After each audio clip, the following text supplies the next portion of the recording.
बिस्मिल्लाहिर्रहमानिर्रहीम। BBC 11 headlines news studio से मैं हूं सबा मुनीर। आपको अपडेट करें समुंदरी से, जहां हमारे नुमाइंदा खसूसी बिलाल बलोच के मुताबिक तांदलियावाला की नहर से नौमौलूद बच्ची की तैरती हुई लाश बरामद। THQ अस्पताल के सामने नौमौलूद की लाश देखकर शहरी ने रेस्क्यू और पुलिस को इतला दी, जबकि इतला मिलते ही रेस्क्यू एहलकारों ने नौमौलूद की लाश निकाल ली।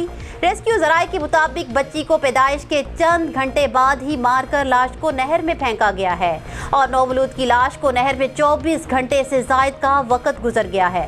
थाना सिटी पुलिस ने नौमौलूद की लाश तहवील में लेकर कार्रवाई का आगाज कर दिया, जबकि दूसरी जानिब समुंदरी में 13 साला फैजान का हाथ चारा काटने वाली मशीन में आ गया।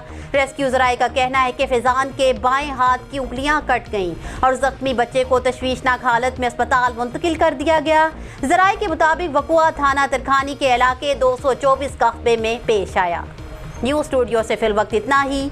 मज़ीद तफसीलात और अपडेट्स के लिए देखते रहिए BBC 11 हेडलाइंस न्यूज़।